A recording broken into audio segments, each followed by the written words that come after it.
ones who help saplings to take root, who decorate the trees with flowers. Heroes stand on the front line and expect nothing in return.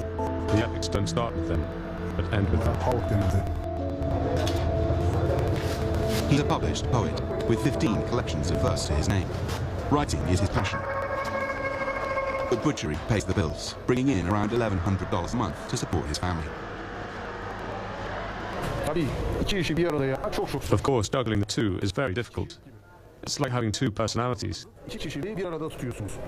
One of them is your social responsibility, to work, to contribute to production.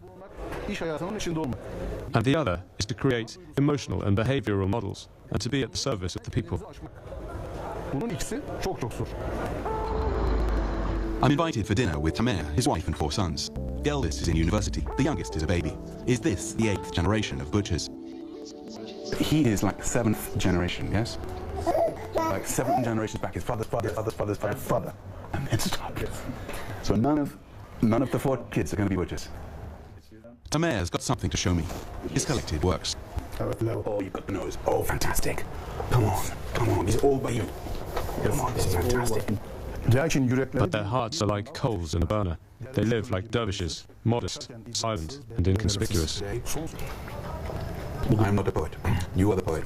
I wrote something which will not compare with your stuff. But I wrote something for you. It's called Lamb of God. Excuse me? Lamb of God. Lamb of God. I watched you, Tamer, 7th son of the flesh, in your room today. The air dank as you placed the head on the block, tongue lolling between old lady's teeth, the taste of grass on its sill, and took her one step closer to your soup. Gere Pacha, lamb's head soup, Kurban, their sacrifice, and yours too.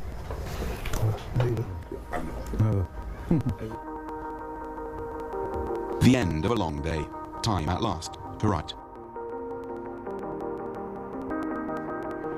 In part 2, an inspirational immigrant, real estate bling, and the birthplace of baklava.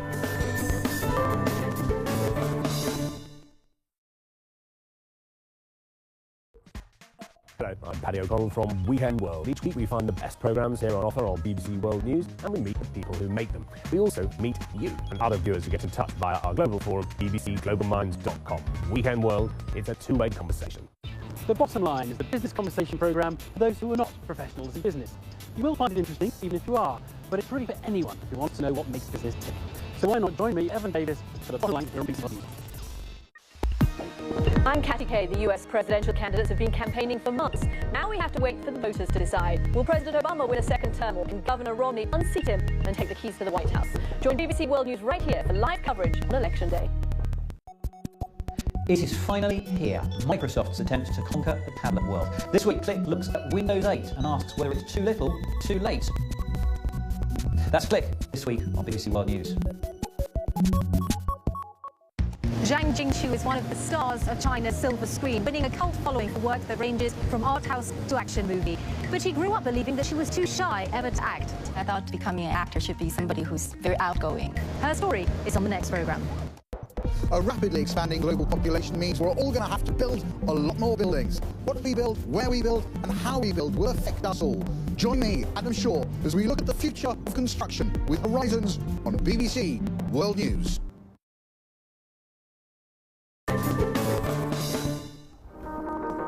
Welcome back to Working Lives at Gaziantep, Turkey's Silk Road city. It's just 50 kilometers from Syria's civil war. But for the people of this ancient city, life can still be sweet. Mention Gaziantep to a Turk, and their eyes get all misty. And there's only one thing they're thinking about. It's not the 4,000 years of history. It's not the economic stats, 20% growth here in Gaziantep last year. It's the baklava. Baklava.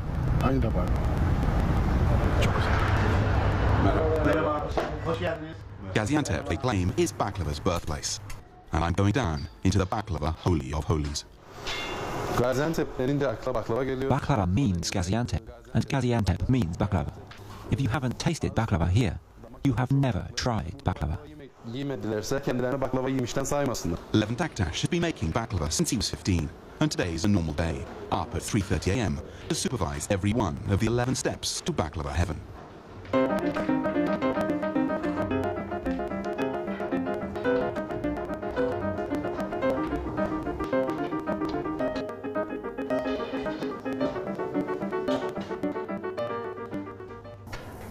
Levent is willing to give me a lesson. It all starts with the ingredients. Local pistachios, butter from sheep fed on wild thyme, and 45 layers of pastry, each so thin you've got to be able to recognize a face through it.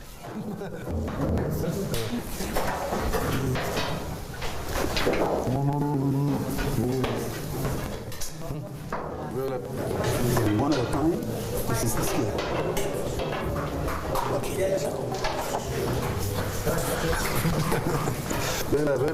If you make baklava like that, we'll lose all our customers.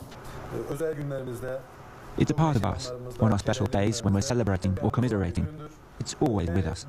Let me put it this way. We say, eat sweet, talk sweet. This is a part of our culture.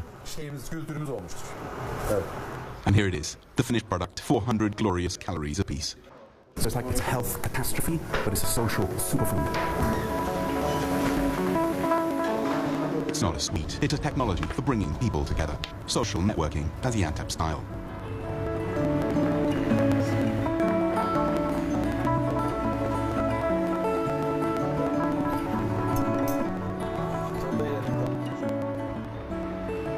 Across the city, for these school children in classroom 6C, social cohesion is what English teacher Sultan Ulu has chosen as theme for the day.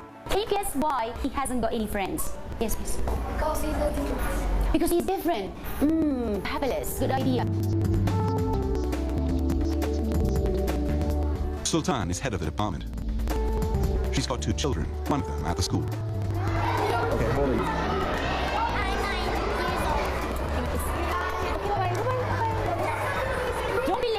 You've got like the pulled in 3 directions. You've got her, exactly. then you've got your kids that you're teaching, and then you're managing this group here. Yeah, exactly. You're also a manager. Yeah. How do you deal with that?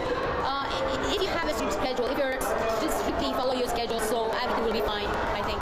She manages to fit me in, and we head to a nearby cafe. How did you come to language yourself? How did this happen?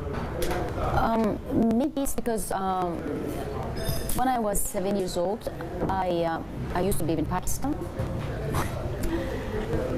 because of the Russian invasion to Afghanistan. Because we used to live in Afghanistan. I was born in Kabul. You born in where? In Kabul, yeah. Kabul, Afghanistan. شما فارسی گپ میزنیم؟ گپ میزنم. نه. بله. خیلی خوب. از افغانستان است. And of all the crazy things, Sultan and my wife turn out to be distant relatives. Both fled Afghanistan when the Soviets invaded. My wife to the US, and Sultan via Islamabad to Gaziantep. I was just a little girl, and I was asking myself, what's going on? Why am I here? So why I'm taking this trip? It was really hard for me to fall asleep those days. When I was a little girl, I just put the shoes in the line as if they were students. And I was teaching to them. That was my favorite game because that was my dream. Thanks God I'm doing the job I was dreaming about. Welcomed as an immigrant herself 30 years ago, Sultan knows the value of tolerance. But will that spirit survive the current tensions between Turkey and Syria? With the events going on across the border in Syria, how do you see that evolve? People are so helpful. We know that there are a lot of Syrian people here. No one is complaining about that. And a lot of people from Syria, we live together right now in the same community. So till now we haven't faced any serious problems. So it means that there is tolerance. With 22 years in the business, Doğan Berikatulu is one of the city's real estate moguls. His company turns over an average $200,000 a month.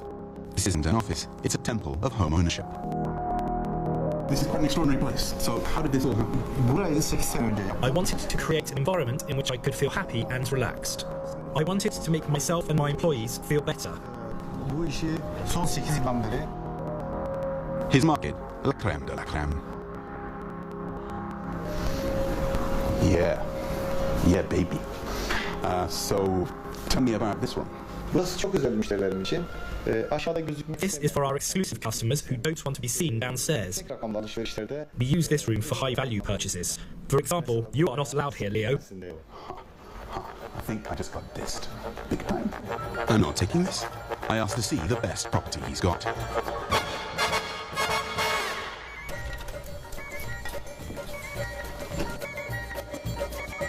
Oh, men's dressing room, very nice. You can have a good party here. So life, any complete gold palace. Time to get down to business. Okay, so how much is this? 850. 850,000 Turkish lira. 500,000. Bu istenen rakam ne o? Belki bunda birazcık daha pazarlıkla ikame edebilirler. Karşılıklı görüşmeyle belki birazcık daha aşağı indirebiliriz. You say you can go down on the price a lot. Yes. Yes. Okay, that's good news. With the influx of immigrants since the start of the Syria crisis, rental prices have doubled. But with the market nervous about the war, sales have been falling. Through it all, Doğan's sticking to his strategy. When a couple comes in, who's the boss? The man or the woman? As the head of the household, the man gives the money. But it is the decision of the wife that counts. Women use the house more. That's why the woman's decision matters the most. I've got your game completely. I look around this place, the whole thing has got only one customer in mind, it's the woman. You look around this, the bidets, the cupboards, the kitchen, it's all for the woman, yes? Evet. We've nailed it. We have nailed the secret of the real estate business. Saturday afternoon, and a chance to relax and reflect. 6 working lives, 6 dreams, 6 ways of adapting to what's going on. But they all have something in common. Complex times in the region. The reaction here in Gaziantep, in the cafes, in the factories, in the kitchens of the people. A reflex that's worked for them over the millennia. Just get on with it. Get on with the 2 big things they know they've mastered. To work hard and to live. For me, Leo Johnson, in Gaziantep, goodbye. For more about Turkey, visit bbc.com/TurkeyDirect.